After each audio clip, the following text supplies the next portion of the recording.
Stop me if you've heard this one before. The scene opens on a shop or a market. The female character comes in and starts to examine the wares intended in terms of size for men. This could be swords, guns, bows, some kind of weapon. And the male shopkeeper comes over and says, "Ah, a lady, it just so happens that we have these lighter swords, these smaller guns, these differently made bows. These are all intended and made specifically for women who tend to have smaller hands, weaker grip strength, and so on. Would you like to try one?" Then the woman laughs and girl boss and says something along the lines of, "Us lady folk can handle blah blah blah big man size the same as any of you boys. Stop being so misogynistic." This is so incredibly idiotic. This is the exact same as some woman walking into a shoe store and the guy comes out and says, "Ah, you have smaller feet, so let me show you these shoes over here that are made in your size." But the woman stops him cold. "No," she says, "I am a strong female character. I will wear size 12 man shoes like strong man folk because I am no different from man." It's just incredibly dumb and it needs to stop. But these days, you can't make it through a single shelf in a bookstore without coming across something that proudly contains within its pages a strong female character. Such a trend is not limited to women's lit or YA, but has seeped into the content of literary fiction, genre fiction, mystery fiction, romance, middle grade fiction, and so on and so on. And this is true across all mediums: books, movies, television, and even video games. Stories ostensibly for men and stories for women. This isn't a sudden surge of female characters, but of specifically strong female characters. Fundamentally different, we're told. Strong female characters are one of the many, many cancers threatening to destroy storytelling here in the West. For a writer, the presence in their book of a strong female character is more important than the MFA they spent 6 years and $100,000 uselessly cultivating. If your book doesn't feature in some way a strong female character, then you might as well feed it to the confetti machine because no one else will touch it. You could look at this as an aspect of the female domination of literature that people sometimes talk about, and that is definitely a factor. Even when the authors are male, if at least one major character isn't a strong female, he will be shown the door. Or go the other way, even if the writer is female, if one of her characters isn't a strong woman of a specific type, she will invariably be bullied and pressured into changing it, provided publishers even bother pursuing her book. I get that this might sound a bit disingenuous coming from a woman. As a female, shouldn't I be all about the proliferation of strong female characters? Shouldn't the increase in female representation make me happy? As a woman, where do I even start? First of all, I don't know what this is exactly, this bizarre explosion of this one highly specific type of so-called female character, but it isn't female representation and it isn't female empowerment. It's actually the opposite, which I'll get into in a minute. More than that, these women are barely women. They are nominally women. In almost every case that I looked at, almost every story I read or watched, almost every character highlighted by critics as an excellent, strong female character, this female character typically had much more in common with men. It wasn't just that her strength was portrayed in a masculine way, like that turbo cringe shot in Twilight when Bella started arm wrestling all the dudes. It was also that everything else about these women was very masculine, so much so that the fact that they were women was only evident by reading the pronouns if it was in a book, or looking for boobs if it was a game or a movie. Otherwise, there was no real way to determine that these women were women. For the record, in case this somehow isn't clear, I am not saying that female characters are bad, but rather this specific industry-branded strong female character. And a huge part of that is that genuinely female strong characters are wonderful, but you hardly ever see them anymore. I miss female characters. I miss the Ripleys and the Sarah Connors. I want more Jo Marches and even Meg Marches. I also don't understand why these women aren't considered strong female characters. Maybe they are, but if that's the case, then why do people claim that there have only recently been strong women in stories? Were the Ripleys and the Sarah Connors and the Lucy Pevensies and the Eowyn's not strong enough? Was there something wrong with them? Were they not manly enough? There is something perverse in the fact that a strong female character must present strength in the way a man does. Women cannot, it seems, just be strong. No, they have to be man-strong. Otherwise, apparently, they're not strong and they're not worthwhile women. In a sense, this comes across like women as women are being pushed aside and that women as men are what is to be preferred or celebrated. That is, a woman is not worth anything unless she strips off her femininity and dons the masculinity of men. One example to get things rolling here would be Gillian Anderson's character in The Fall, Stella Gibson, whose behavior was deliberately and explicitly meant to be a female doing man things, including, memorably, picking up a random younger man in a bar to take back to her hotel room as a kind of weird show of sexual dominance. When she was later scolded for doing this, considering particularly that the man was married, she didn't acknowledge that there was anything wrong with her actions, but that it was merely hypocritical for men to have a problem with a woman doing something that was, apparently, to her anyway, normal for a man. The layers of garbage there are astounding. Let's ignore the ludicrous implication that every man everywhere for all of time, according to the writer of The Fall, fully intends to sleep with literally every able-bodied woman who crosses his path. And let's instead focus on the way this woman's complexity and character were built around aspects which she and the writer framed as at least socially masculine. This woman's strength was presented in her impulse to behave unapologetically in a way that was deemed common to men. This also highlighted her independent separateness from men and her social superiority to men, because, well, at least she wasn't a hypocrite about it. All of which also, by the way, somehow made her equal to men, I think. As such, she was lauded as a strong female character. More than that, Gillian Anderson herself pointed out that a part of what made Stella Gibson confident and strong was her masculinity, which suggests that in order for girls and women to be strong or impressive or confident or successful, they have to, in some way, be manlike. Let's just tiptoe around the fact that women in popular culture these days are being more and more defeminized. This ostensibly is being done to provide more strong, realistic female characters. But the result is characters who aren't just bad characters, and they aren't just non-female female characters. Very, very often, they're actually bad people too. But because they're women being bad in the way supposedly men are allowed to be bad, that makes it not just okay, but actually admirable, apparently. I don't know about other women, but speaking for myself alone, I find these horrendously de-womaned, anti-feminine female characters deeply insulting to the point that I feel womanness has not even been portrayed. To my mind, these are not female characters. I don't know what they are, but they aren't female characters. There are three major things I want to talk about today. Why are all these strong female characters so terrible? Why has it resulted in increasingly non-female women? And is there a better way to write a strong woman? Spoiler alert, the answer to number 3 is yes, but we need to get through the other points first so we can fully understand where we've gone so wrong. That way we can, never make the same mistakes again. Let's talk first about strength. This is a big topic and encompasses an assortment of issues. So first, we're going to talk about how absurd and insulting it is to present female characters as being only strong if they possess strength that is comparable to a man's. I have myself expressed fatigue at the overabundance of girl boss characters, and I've heard others say it as well. But something worth pointing out, the girl boss character isn't annoying because she's a girl boss, but because she's not a girl. She's some weird faux male. What have I done? Some ostensibly female character wearing man skin and man traits, pretending that that makes her a strong woman. It's off-putting. You don't have to be looking for it to see that the only strength allowed to be present in strong female characters is the same strength that is present in your average male characters. It doesn't matter that there certainly are women out there who can swing a sword or fix their own engine or accurately fire a desert eagle with one hand. The point is that nowadays representation in media would have us, and by us I mean both women and men, but especially women, believe that a woman who cannot do these things is inferior to other women who can, because she is inferior to men. That a woman who has no interest in swinging a sword or who finds the desert eagle too big for her hands is therefore not ever going to qualify as a strong female and is probably being oppressed or enslaved in some way or something, I don't know.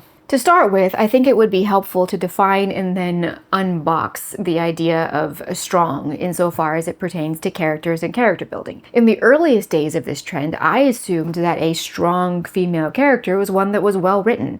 My initial complaint regarding the demand for more strong female characters was that there were already hundreds of well-written women on the pages and on the screens of storytelling throughout history, throughout the world, probably thousands. In time, however, I was corrected in my apparently erroneous assumptions. Whether or not they were well written was not the matter, I was told. The issue was that they needed to be strong. What does this mean, strong? A lot of writers these days interpret that literally, that a woman has to be physically mighty to be even remotely impressive. The reality, like it or not, is that most women, even very trained female athletes, will fall short in physical strength when compared to men. This goes for the strength of a punch, to grip strength, to a whole host of other physical areas. There's a reason women have their own sports leagues and fighting leagues. It wouldn't be fair for women to have to compete against men. But there's nothing wrong with that. Women are under no obligation to be as strong as men. There's no rule anywhere that says women have to be considered as strong as men, otherwise that's misogynistic. It's not. It's fine and normal. So just to be clear, partly because I am also a woman, I have no issue with the fact that women are typically not going to be as strong men. That doesn't mean I think less of women, because as we'll soon see, physical strength is only one kind of strength, and measuring women against men is pointless. Women don't have to be as strong as men in order to be strong, even physically so. Strong women are impressive in their own right. They don't need to be man-strong to be legitimately admirable or even aspirational. At first glance, it seems fine, even commendable, to portray the fact that a woman too is capable of masculine types of physical strength. However, it suggests that for a woman to truly be strong, she must be stronger than men. But how a woman's physical strength compares to a man's has nothing at all to do with the existence of the strength itself. A woman does not cease to possess physical strength if hers is found to be inferior to or different from a man's. If a strong female character is being written into the narrative in order to be aspirational to female audiences, depicting her as being strong only because she has masculine strong traits will have the opposite effect in most cases. Women who are not stronger than the average strong male might view themselves as not only weak, but as a disappointment to their fellow women, inferior not just to strong men, but to strong women. Which leads us to the second point. This will present to audiences the idea that feminine strength, or anything at all that makes a woman less masculine, is weakness.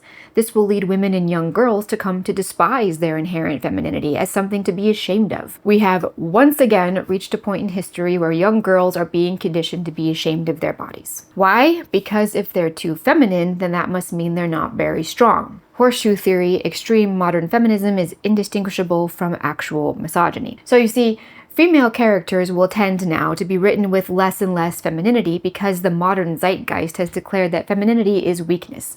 It's madness, but there it is. Not to speak of the fact that women who go out of their way to try to be like men because they insist that it makes them better women are very off-putting to both men and other women. It should go without saying that I love physically strong female characters, like, for example, Sarah Connor or even Éowyn. I love the shield maidens and the powerful ladies in ancient tales like Brunhild. But in times past, these types of characters weren't required to present masculinity as strength, but rather strength as strength. In all other areas, they were permitted to be women, very feminine women. In fact, it was their femininity that gave them strength. Sarah Connor was a mother who turned into a mega badass so she could protect her son. Éowyn was a princess who, in the end, wanted only the power to protect her uncle, her family, and who still behaved with feminine grace and proudly declared, at the crucial moment, that she was most emphatically not a man, letting her long hair flow freely before delivering the killing blow. There's a reason Éowyn is admired by girls, because Éowyn's strength existed because of her femininity, not in spite of it. It's worth adding, in case this isn't already clear, I also have no problem with men in this male-female strength dynamic. Men are also not inferior to women because they're stronger than them. Men are not victimizing women just because they tend to have a stronger grip strength than women. This is all normal and fine and not something that needs to be fixed. But as I said, comparing women to men does a disservice to both parties. Only allowing a woman's prestige and strength and greatness to be measured against a man's is wrong, just as it would be wrong to measure a man against a woman. In certain areas, men and women can be considered equal, or at least as equal as any two human beings can be. But in many areas, particularly physical areas, they generally are not. This doesn't make one better and one worse, it just means they're different. But apply the idea that a woman character being strong makes her as good as a man. That means for all the women out there who can swing a broadsword around, lift a zillion pounds, fix your own helicopters or whatever, you women, according to these publishers and producers and storytellers, are only considered strong because you can compare to men. You are not permitted to think of yourself as strong in your own right. Many out there writing on this topic have, to their credit, pointed out that limiting the definition of strength to physical strength is both reductive and potentially very boring. Nevertheless, even in these cases, a female character who is defined as strong must still meet this one and only requirement. She must have no significant need for a man. You see this all the time. The man and woman are sneaking through the monster's lair or whatever, and the man says, "Here, get behind me," and the woman gets offended and says, "I can take care of myself." Or you see a man try to help a woman change her car tire, and the woman gets upset because it's apparently misogynistic for a man to assume that she or any person might need or want help. Or you see the woman get rescued by the man and he has to have that line of dialogue, "Oh, I know you could probably have handled that." Or you see the woman fix her own kitchen sink and she makes some quip about who needs men or whatever. This is apparently mandatory in all modern depictions of women. Women cannot even need a man to get something off the top shelf anymore without it being inherently misogynistic. It's completely out of control. The issue of popular culture pushing this idea that women don't need men is a much larger topic and not one this video has the space for. The point is that the entire thesis is faulty. All humans need other humans at some point in their lives. Whether a woman needs a man or a woman in the specific situation in which she finds herself isn't really relevant. The point is that even if you put aside gender politics, at some point a woman is going to need a man, even if just practically. Like if a woman needs an electrician to do some work at her house, there's a chance that electrician will be a man. Does that mean that all women, in the interest of being strong and self-sufficient and, free of the patriarchy, should slam the door in his face and scour the yellow pages for a female electrician? That's approaching clinical insanity. It also represents a nearly clinical level of insecurity. Is it going to make a woman feel less strong to have a trained professional man repair her wiring for her? If so, she has very big problems and probably needs therapy or something. A woman relying upon the physical strength of a man to save her from a dangerous situation is no more problematic than a village or town relying upon the armed strength of the local military force to save it from invaders or marauders. It is possible that the woman in need of saving could learn the necessary skills to save herself in that situation, but the reality is that such a specialized set of skills must be cultivated at the expense of almost everything else. Which is not to say that a woman is always and forever completely incapable of realistically achieving such a level of skill. Certainly many women are. But among other issues, she shouldn't feel like she is obligated to do so in order to be an exemplary or even a satisfactory woman. And writers shouldn't feel like they have to make their female characters into the epitome of physical strength in order for her to be good enough. If a male character is depicted as unable to fend off a skilled attacker, if he is written as needing the aid of another stronger man, he is not condemned in reviews for failing to meet the standards of a strong male character.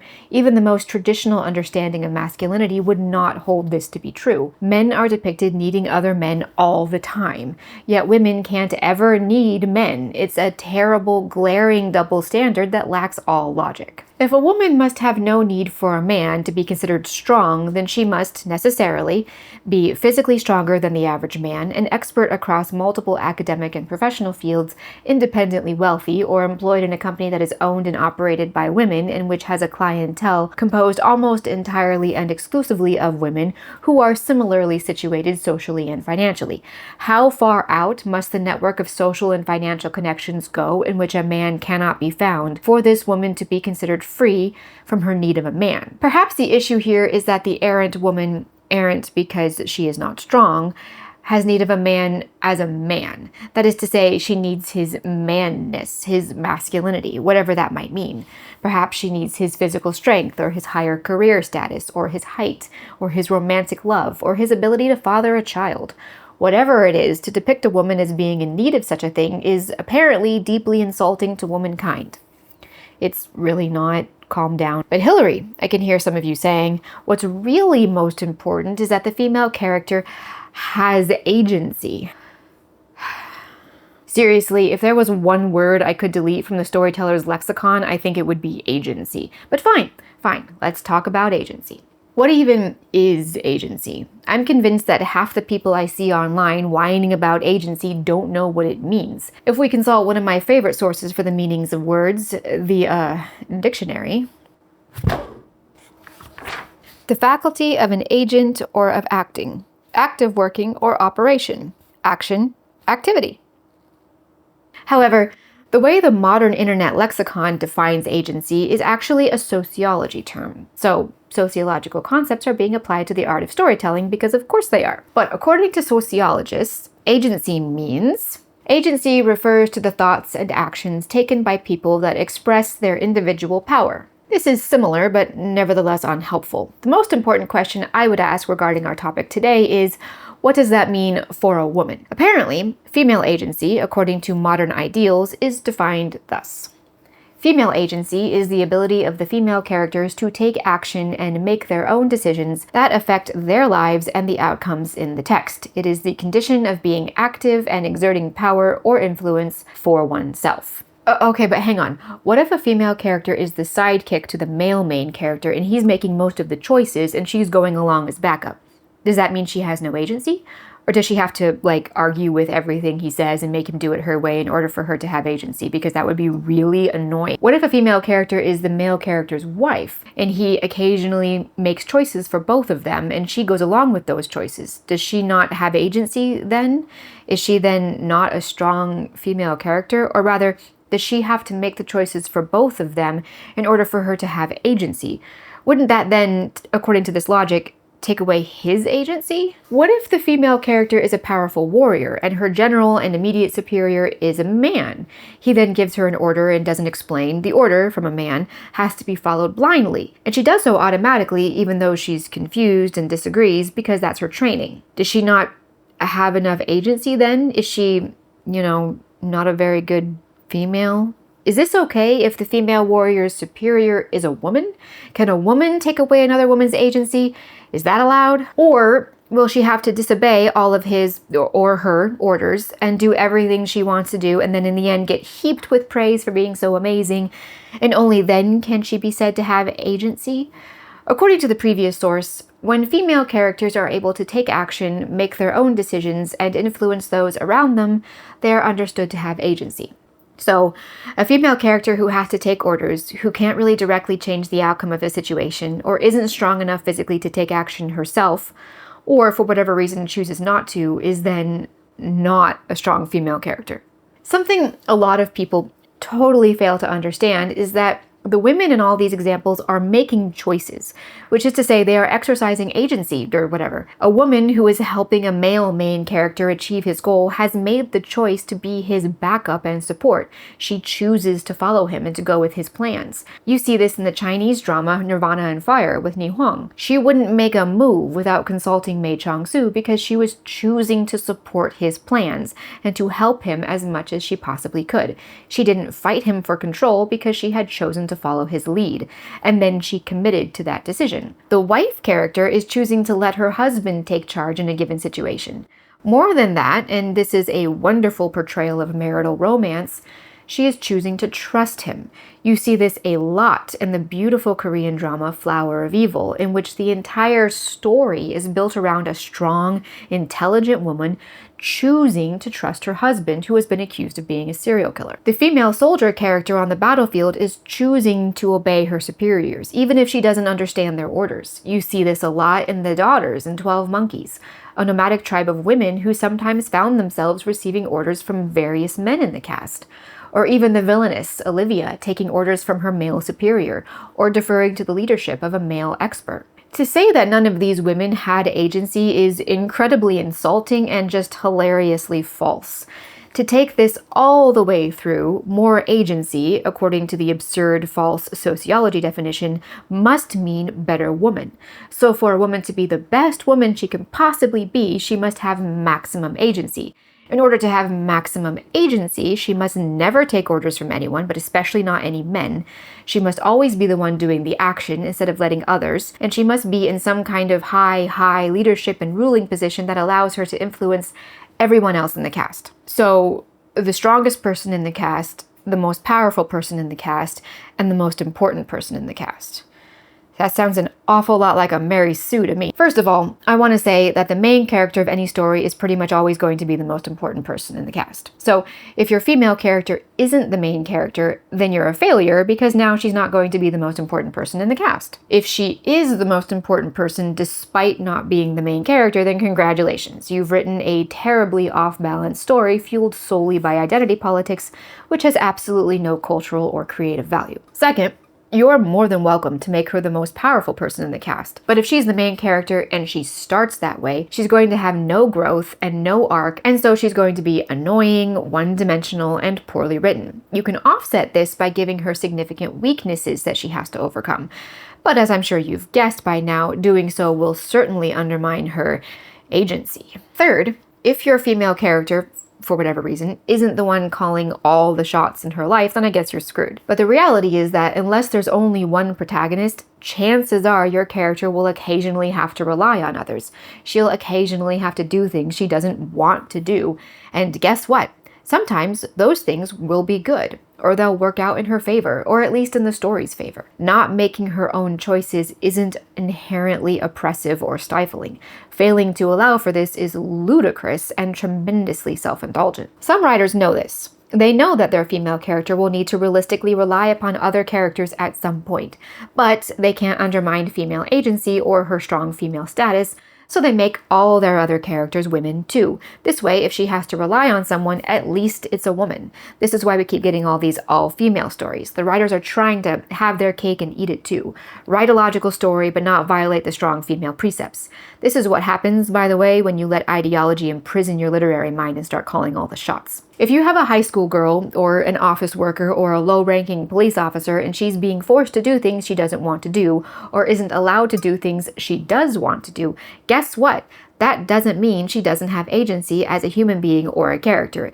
It also doesn't mean she's poorly written. What you, the writer, do with a character who finds herself in these situations will determine whether or not these kinds of characters are well written. Moreover, if the character arc for such a female means that she only wins when she has total control over every aspect of her life and is relying on no one, not even friends or family by the end of the story, that does not automatically make the story good. In fact, that sounds a lot more like a tragic end to me. Getting down into pricklier specifics, a huge number of female characters these days seem to only be deemed good or even worthy of being written about if they meet certain criteria which are intended to guarantee that they always have maximum agency. These include the fact that she can't pursue romantic relationships with men, sexual relationships, sure, but not romantic ones, and also she can't do other feminine things like having or raising children because that would once again make her no longer the most important person or the person calling all the shots. Writers who adhere to these strict rules are in for a really rude awakening because the women they write will not be women. Let me explain. The idea that women who want these things or do these things, healthy romances or children or something along those lines, even if they're doing them while also being, a soldier, a police officer, a firefighter, a weightlifter, a CEO, an entrepreneur, etc. These particularly feminine characteristics, according to the people yelling about strong female characters, make women weak.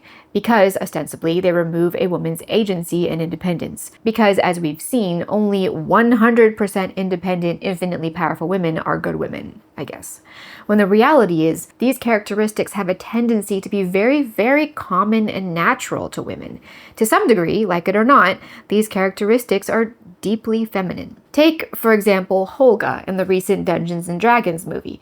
There is an unusually physically strong woman, but she is profoundly feminine feminine in her instant, instinctual desire to care for a helpless baby. And that powerful maternal bond became a crucial, essential part of the entire plot. It also, let's go ahead and point it out, did not make her any less strong, physically or otherwise. If anything, it enriched her strength because it added that compelling element of her innate femininity, which audiences are drawn to because it is beautiful. She didn't need to be a girly girl to be profoundly feminine. There are very few traits as deeply or fundamentally feminine as that of a mother protecting her child.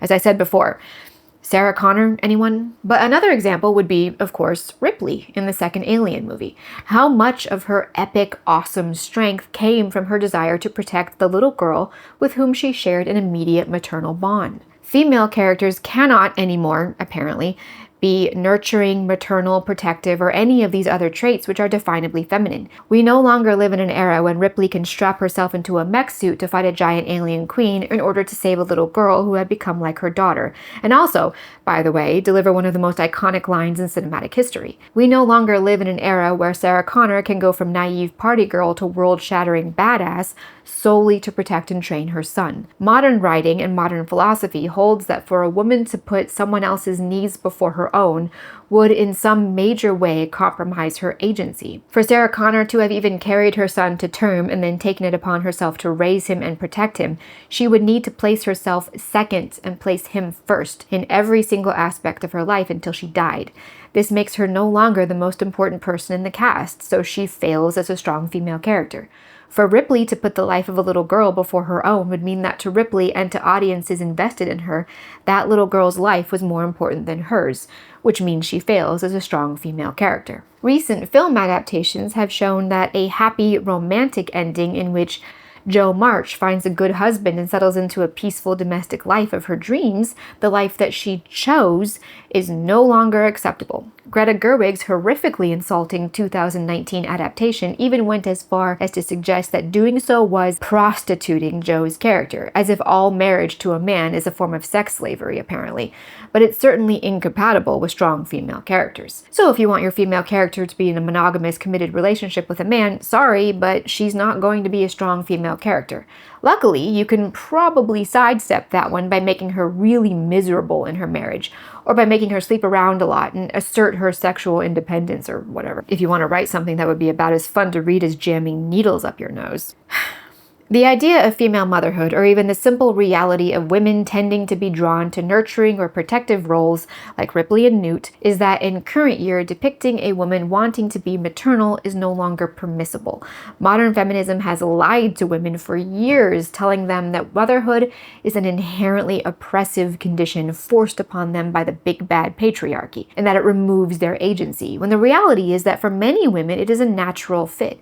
And even for those who are not themselves drawn to it, those women still find the maternal instinct and the protective drive present in them. However, as I said, portraying this in a story is not acceptable according to the modern zeitgeist. So these character traits are stripped away from women to a degree that becomes very noticeable, rendering female characters into these smaller men with boobs, basically. Even the strong female character in Mass's A Court of Thorns and Roses series had to have an exchange of dialogue with her male sexual partner in the midst of a 3-day sex marathon about how much she didn't want to get pregnant because after that she'd no longer be living. You see this in a lot of YA novels where the weird social messaging tends to be laid on even thicker than in mainstream fiction, or at least it used to be confined to YA. Most of literature is just repackaged YA these days. This is one of the many reasons Helena Shaw in the most recent Indiana Jones monstrosity was so off-putting. Her relationship with the kid, Teddy, was not a woman's relationship with a child. She would have been more protective of him. She would have been at least a tiny bit warmer with him. She would have, to some degree, been nurturing with him, more like a mother would be. Instead, they modeled Helena Shaw's relationship with Teddy off Indiana Jones's relationship with his own kid sidekicks he'd had over the years. And his relationship with them was much more typically masculine. For him, there was a touch of paternal concern, but mostly it was somewhat aloof fondness, very 1940s fatherly, which was precisely the way in which Helena was shown to treat Teddy. This comes across as inauthentic because the mind perceives that this behavior rings more true for a man than for a woman, so it doesn't seem genuine when you see it in a woman. For a woman to be forced to behave contrary to her femininity in an effort to be more masculine and therefore apparently stronger diminishes the woman because she is forced to strip something that is essential to her, her femininity. And that's cruel and also very bad writing. The thing is, the more you remove a woman's womanness, the more she begins to resemble a poorly formed man. This is true physically as well. When video game designers tried to reduce the exaggerated planet boobs and other traits like that, they overcorrected so hard that curves of any kind became forbidden, resulting in women who look like boys or young men. Recently, they've begun to take things even further, exaggerating other masculine physical traits like the jaw, as if any hint of femininity will automatically negate the strong part of a strong female character. Frankly, it's insulting. Of course, the flip side of that is that these writers will still need to find some way to make these women recognizable as women. And the only thing left to them is sexuality. No longer able to portray a woman's vast array of specifically female characteristics, and now not even physically, the writer is left with only one option: making her a sex object. I've read a number of articles and opinion pieces written by women who are upset at the trend of strong female characters because it, in a sense, forces the female character to not be a girl. But how exactly would her femininity be depicted? If she can't in any other way portray her femininity, what's left to her? Many female characters throughout the modern history of storytelling are only really distinguishable as women by virtue of the fact that they are specifically presented as sexually open and available. When you take away everything else feminine about a female character, the only thing left is her sexual appeal to male and sometimes even female characters. That's it. That's the only way the writers are permitted to distinguish her from men. A great example of this would be the totally random underwear shot in Star Trek Into Darkness, when the new girl, Carol, randomly had to put her mostly naked body on display. Like J.J. Abrams suddenly panics and thought, "Oh no, how will audiences know she's a woman? Oh right, I can just show them her boobs." The thing is, Carol didn't really need her womanhood to be underlined. This wasn't the kind of story, and she wasn't an important enough character to require an intensive development along the lines of her femininity. Nevertheless, she was still plenty feminine. It was apparent in her feminine demeanor, and most significantly in the father-daughter relationship she had with the Admiral. I don't really expect deep, complex characters from J.J. Abrams, so this was going to have to be good enough, which it was, considering. But Hollywoodland doesn't know what a woman is unless she's naked and ready to go, apparently, so J.J. Abrams had to make sure we all knew she was a woman by showing us how sexually available and ready to go she was. Think about it. In a world where women are no longer allowed to say they want to be mothers, or they like baking bread, or they like being married, and they like having strong husbands, or they're drawn to taking care of people, or they want kids, or they don't necessarily want a fast-paced career. In a world where none of that is permitted, the only female thing a woman is allowed to have is her sexuality. There's a reason so many women these days latch onto those highly sexualized female characters in, romantasy books, because that's the only form of womanhood they're allowed to admire. But then there's this other problem. I mean, I don't think I should have to say this, but the current idea that women must want to sleep with everything that moves is very much a masculine trait. And no, I'm not saying that all men everywhere want to sleep with everything that moves, but between men and women have always been more hesitant and selective with their sexual encounters, given that historically, the physical consequences for a woman are greater. Women do not have the genetic drive to spread their seed. Portrayals of women who seem to operate with that drive are fundamentally masculine, like Valkyrie and Thor. There are a few resources linked in the description about this, but the bottom line is that female characters who are portrayed in this way are bizarre because it is a very male characteristic, not a female one. Women absolutely have a sex drive, but it is not identical to a man's. They are very different. Audiences, then, who are sensitive to the over-sexualization of female characters, but who still want strong female characters, will react by demanding a rejection of romantic arcs altogether. Because, as we've talked about before on this channel, in current Western storytelling, romance and love simply cannot be depicted without gratuitous amounts of explicit sex. So if you want to remove the gratuitous sex, you have to remove the romance altogether, it would seem. Putting aside the fact that romance should not require an NC-17 rating by default, readers who are put off by so-called romantic stories that are little more than delivery methods for high levels of sexualization, these readers will instead look for independent, strong female characters. And so the sexuality is stripped away, but nothing else feminine is put in its place.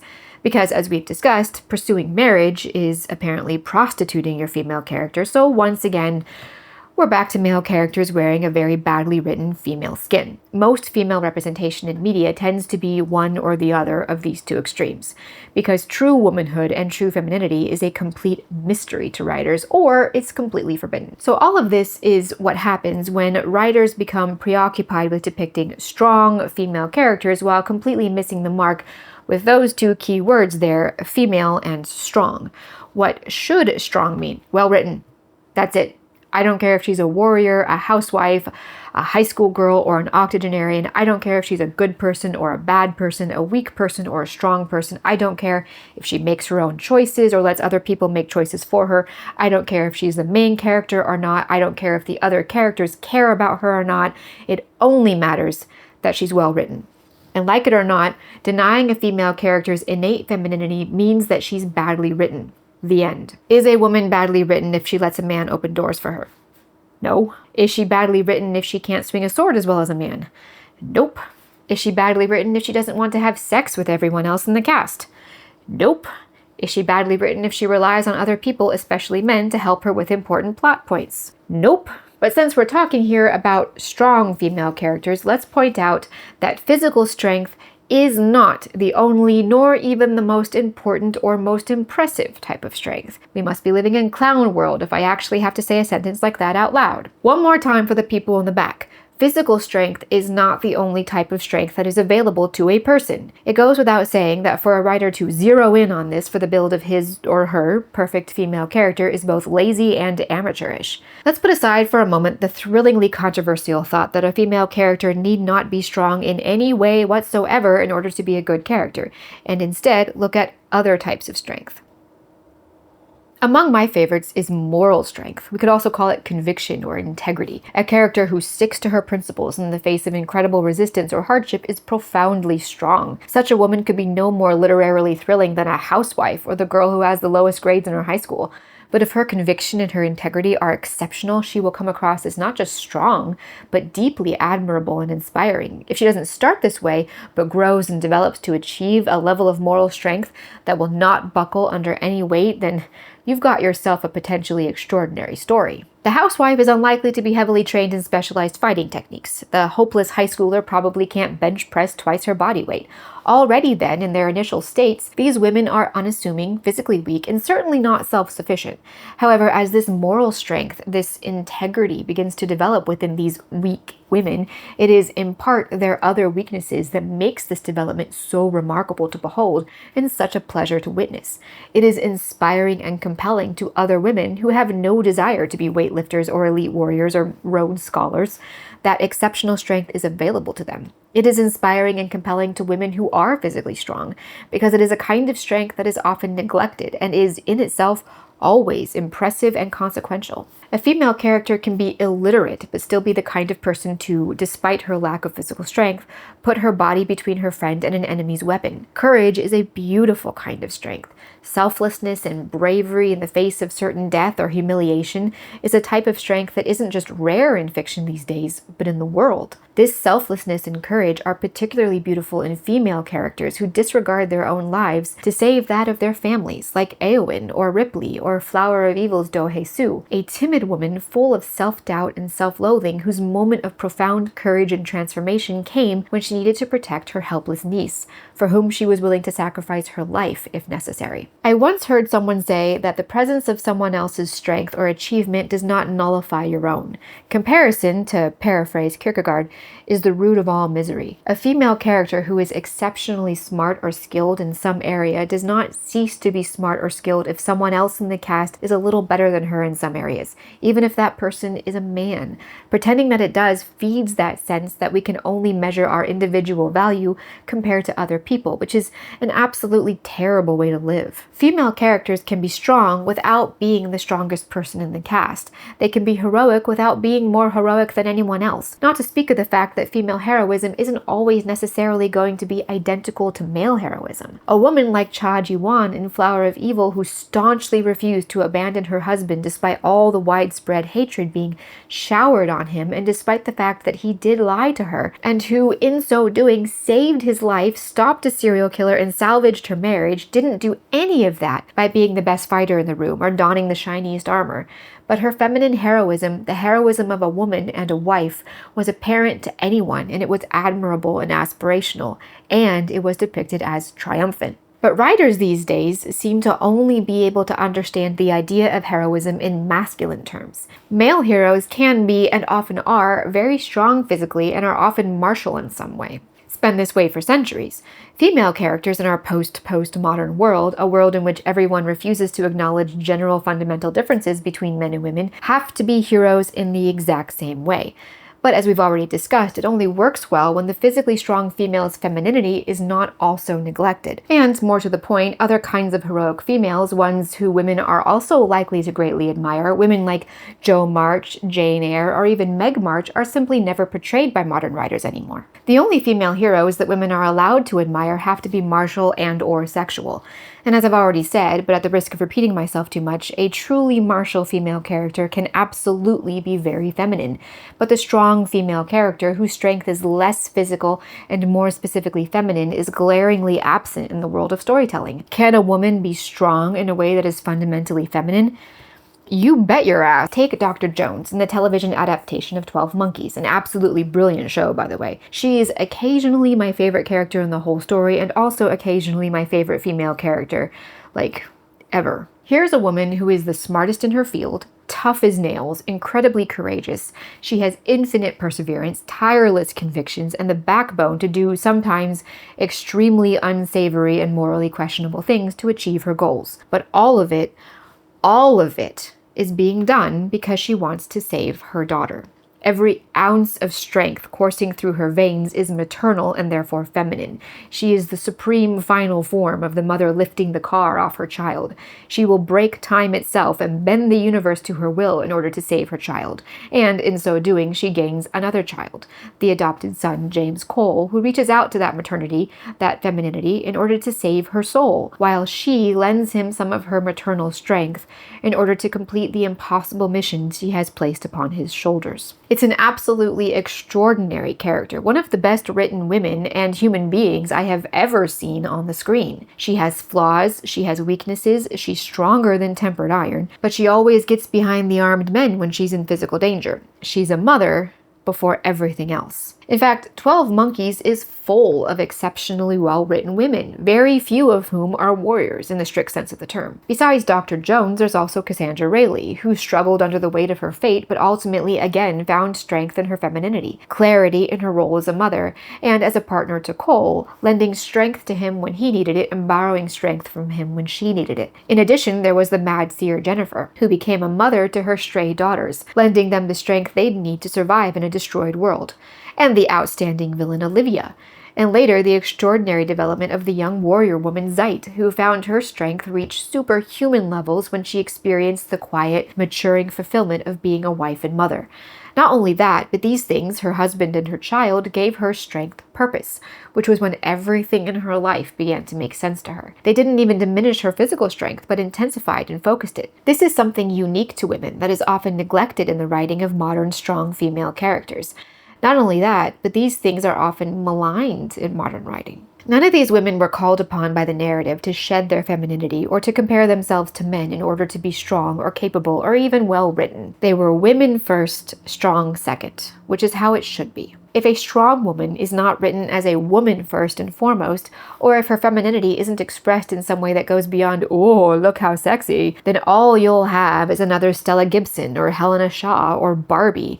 Women who only achieved strength by donning the skin of men, and doing so in the worst ways the writers could think of, as if reclaiming the toxicity of toxic types of bad men would somehow make these women super excellent and not, horribly toxic. We need more Cha-ji-won, whose entire decision-making process was hinged on her bond of trust with her husband and her staunch commitment to her marriage and her family. We need more Dr. Joneses, whose entire flawed and fascinating character was built around a mother's desire to save her daughter. We need more Ni Huang, who was strong, competent, and intelligent, and yet never needed to be the strongest person in the room, never felt inclined to compare herself to the men, never saw herself as one of the boys. Indeed, her strength was made particularly feminine because of her uniquely female compassion and intuition and her protective, nurturing instincts when it came to her younger brother brother and the man she loved. And when she was threatened in a particularly female way, that is, when she was drugged and nearly assaulted, it did not diminish her strength or dignity in the least for her to be saved from that situation by a man. Or what about Consort Jing, the mother of Prince Jing, who probably couldn't lift her son's sword, yet she might have been the strongest character in the entire cast, living for decades inside the wildly dangerous palace, which only became more dangerous when her son began to make his play for the throne. She could outmaneuver anyone, including the emperor, and maintained her integrity in the face of hardship, mistreatment, and even the possibility of death.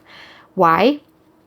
To protect her son. Her maternal nature lent her the superhuman strength that intensified her extraordinary character, a good person made almost superhuman by her feminine role of motherhood. It's worth noting that all these women had weaknesses. All of them. All the women in 12 Monkeys had weaknesses. Holga had a weakness in that she wasn't that smart. Both of the main women in Flower of Evil had weaknesses and flaws, and behaved badly from time to time. Yu Huang occasionally made mistakes and was physically incapable of fending off a would-be assailant, and was essentially a damsel in distress for a few minutes. Consort Jing had zero physical strength, no connections, and no power, and occasionally let her emotions get the better of her. Let's say, however, that a hypothetical female character is physically quite strong, a skilled fighter, an unusually mighty weightlifter, a capable and decorated soldier or police officer. For no other reason than variety and realism, all these are excellent and worthy choices for female characters. But within the cultural landscape of storytelling these days, you have two problems. First, as we've already discussed, more often than not, her physical strength will be portrayed in the same way a man's is. Second, that masculine-leaning strength will then be viewed by audiences and portrayed by writers as synonymous with moral strength. So first of all, a woman who is strong, according to these writers, must be fundamentally non-feminine. And then also a woman who is strong in non-feminine ways is portrayed as morally superior to other women, which means that these characters are presenting the moral idea that being feminine is morally repugnant. Putting aside the horrendous moral implications, this is also terrible writing. If masculine physical strength is somehow absurdly a female moral virtue, such a character will then also not be allowed any kind of deep construction or development beyond that paltry, ridiculous strength. If there is a development arc, it will be, at best, a woman character sheds her girly behavior and starts bench pressing paint cans and wearing her ex-husband's coveralls until she can punch through a cinder block or whatever, at which time she is also somehow morally superior to her previous self. Her only weakness was being physically weak, so the development arc will present her as perfect after she has achieved masculine-type physical strength. However, a physically strong woman can be written as enormously weak in other areas. She can be cowardly, impulsive, mercenary, or close-minded. She can lack intelligence or the specific skills she needs to accomplish a task. Within these weaknesses, the writer can create complexity and interest and can plant the seed for true character development. Such development is impossible if the female character may not have any weaknesses. And to portray a strong woman as lacking even moral weakness by virtue of her masculine strength is absurd character development. To refuse to give her any other weaknesses for fear of violating the strong female character directive robs her of a beautiful and compelling character arc which could have fixed her in the minds of audiences as a truly great character. Moreover, it flattens the resulting story into something terribly dull and inconsequential. If male characters are permitted weaknesses, why aren't women? If male characters are allowed the interest of flaws and development arcs, why aren't female characters? Must women sacrifice even that at the altar of strength? Weakness is interesting. It's interesting because it has a cause which can be explored. It's interesting because it's a starting point in the character's journey, and the farther she has to go, the more rewarding the accomplishment. Weakness is also interesting because it is a challenge, both to the character and the writer. To rob female characters of their weaknesses robs them of being interesting, of development growth, and the capacity to be admired for something more real than a bolded blurb on the back of the book describing them as a strong female character.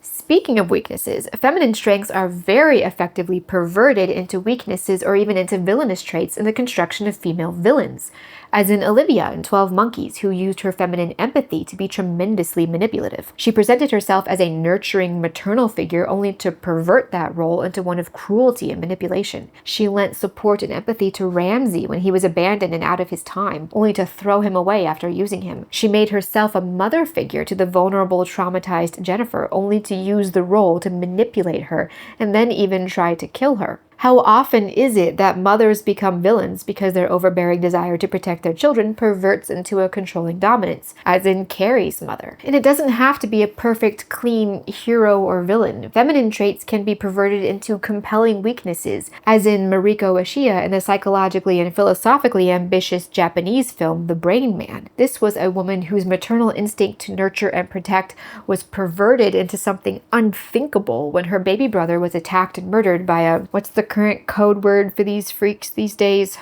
PDF files? Yeah, one of those. And so she responded by making it her life's work to cure the worst possible criminals by being really kind to them, including the one who killed her brother. That was a horrible perversion of a woman's natural inclination to be nurturing. So you see, feminine traits and strengths don't just have to be made into positives. If you let yourself think of women as women, you can find an abundance of female characteristics to pervert into very compelling, frightening villains or just unlikable, flawed characters. So, in conclusion, the big takeaway here is that if you want to write a woman, it might help if she was actually, a woman. Cutting away female characteristics or leaning on absurdly overblown sexuality will give you terrible girl bosses or another of those faux male toxic characters. This is all very easy to avoid if writers just let women be women. Quick disclaimer, I'm going to say this even though I know people will still ignore it and accuse me of saying that all women are supposed to lock themselves in their bowers churning out babies. I'm not saying that.